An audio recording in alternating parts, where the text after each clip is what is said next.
Really early this morning in the western part of the country, maybe you saw this amazing sight right here behind me, the early stages of a rare total eclipse of the moon. An incredible sight. Watch as the moon sweeps across the Los Angeles skyline this morning. That moon turning so-called blood red, and then, as if Hollywood magic, back to white as the city awakes.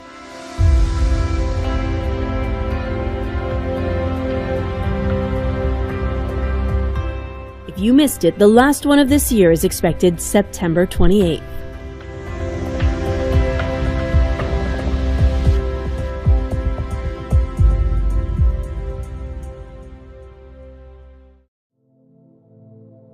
From Lausanne, Switzerland today, news of a nuclear deal. The United States and 5 other nations say they have achieved a political framework for a final agreement with Iran.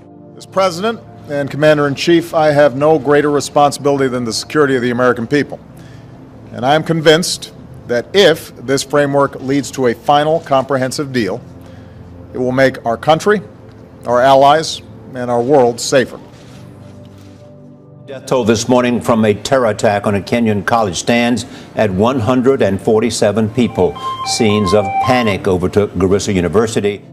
At least 5 masked gunmen stormed the Garissa University at first light on Thursday.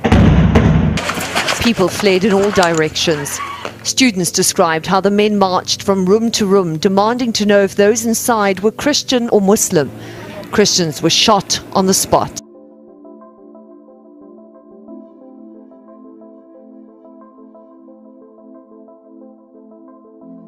Now, the world's biggest and most powerful atom-smashing machine, if we can put it like that, has been switched on again after a 2-year refit.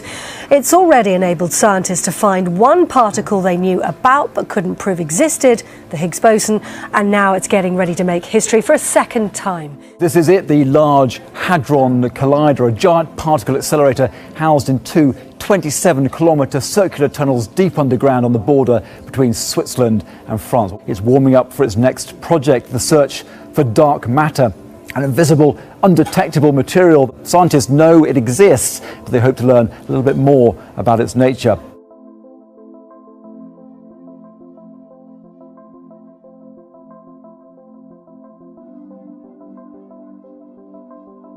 A series of mysterious loud booms rattling nerves in Berkeley tonight. Well, it still is an unsolved mystery tonight. Like you said, a string of loud booms that can be heard from downtown Berkeley to South Berkeley, and even police are still scratching their heads. Rachel Marzali never expected what she heard 2 nights ago. I'd say it was around 1 in the morning, scared the hell out of me. I jumped out of bed. Joel Bryant has heard the explosions at least 8 different times in the last month. We're puzzled by it. Berkeley police told me they can't solve the puzzle either, and now it's inspired an explosion of interest on Twitter. Hashtag Berkeley Boom, loudest I've ever heard, one user said 2 days ago. Whatever it is, people who live here say they just want the sounds of their neighborhood back.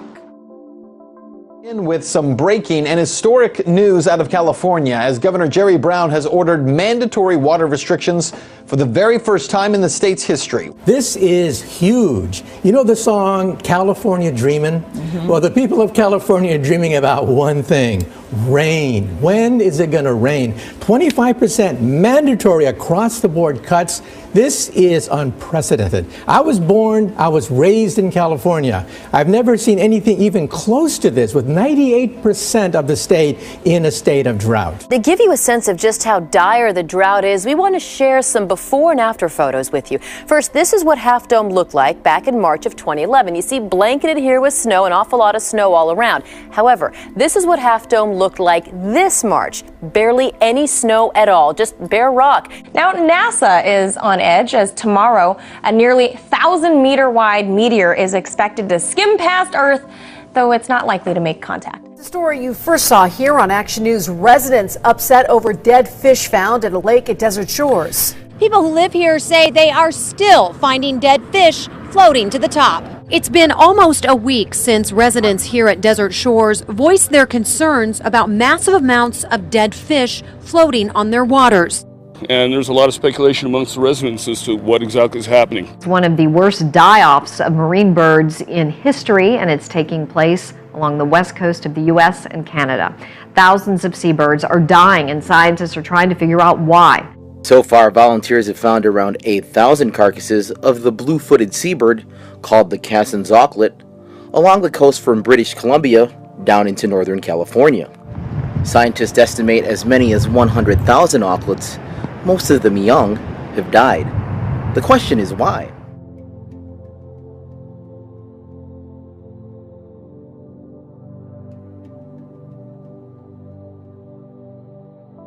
And to the extreme weather in the heartland tonight, and new information coming in on the size and scope of those deadly tornadoes. One outside Tulsa, turns out it was an EF2, and that tornado in Moore, Oklahoma, an EF1. These were significant twisters, terror as they touched down, and just listen to this.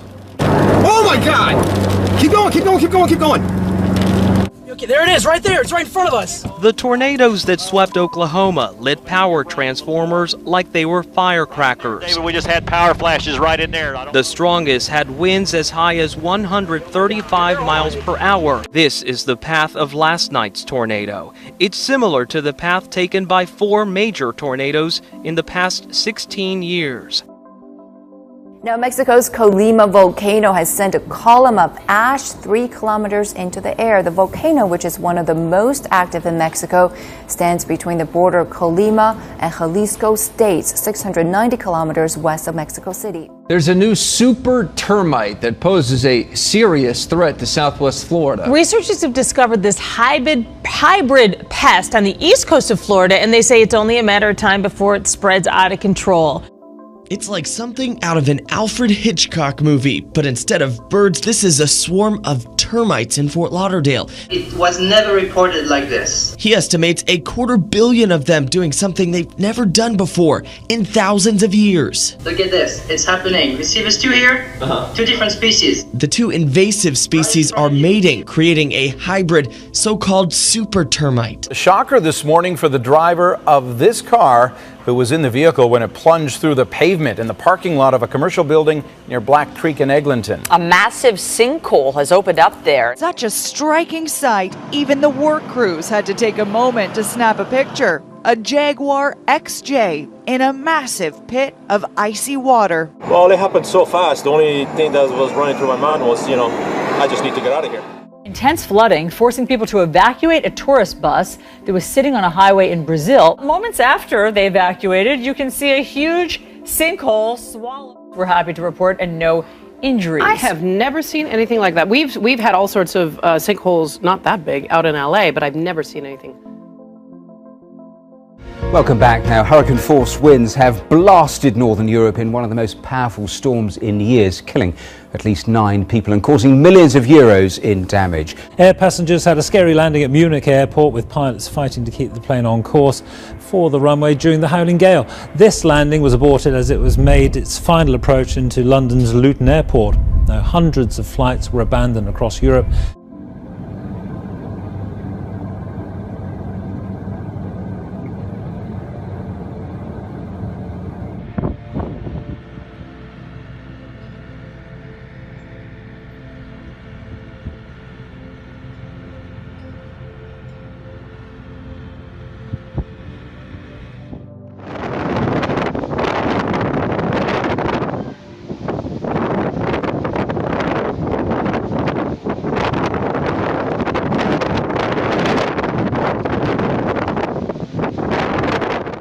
Around 24,000 people in the Philippines have been evacuated, with Typhoon Maysak a day away from potentially striking the country's northeast coast. Storm surges, flash floods, and landslides remain potential threats. Out of Russia, these guys just standing on the side of a river taking some video, and all of a sudden there is a wall of something coming directly at them. And look how fast that bridge disappears. Anybody have any guesses as to what that is? We've seen things like this before, like a dust storm where you see that big wall of dust coming in, sometimes a summer shower, a downpour, you can see it moving in. This is neither of those. Guess what this is? Yeah, you see that stuff falling out of the sky? No, that's not volcanic ash. That is snow.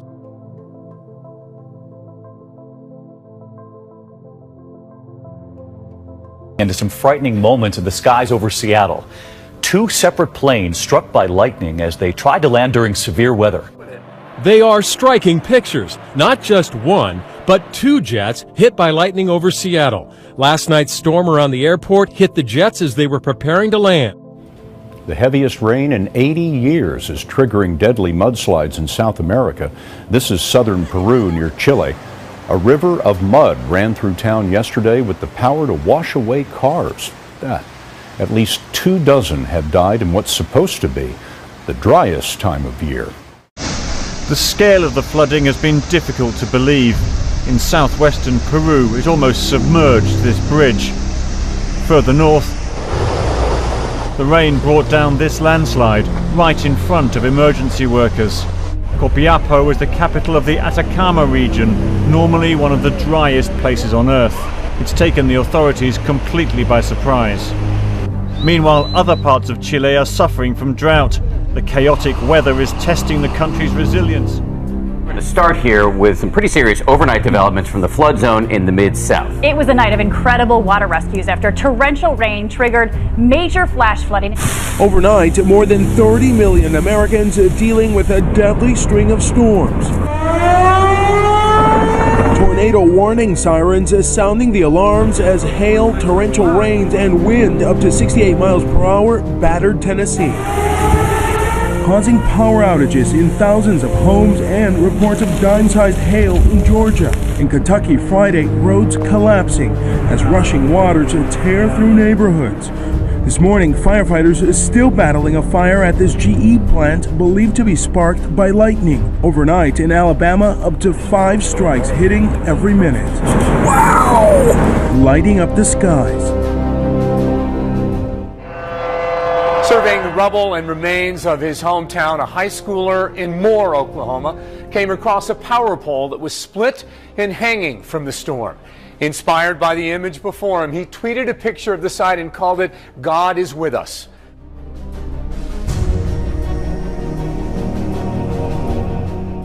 A remarkable rescue off the coast of North Carolina today. A man missing for 66 days, and believe that was medevaced to safety by the Coast Guard. Coast Guard officials say 37-year-old Lewis Jordan and his sailboat Angel were reported missing by his family on January 29th.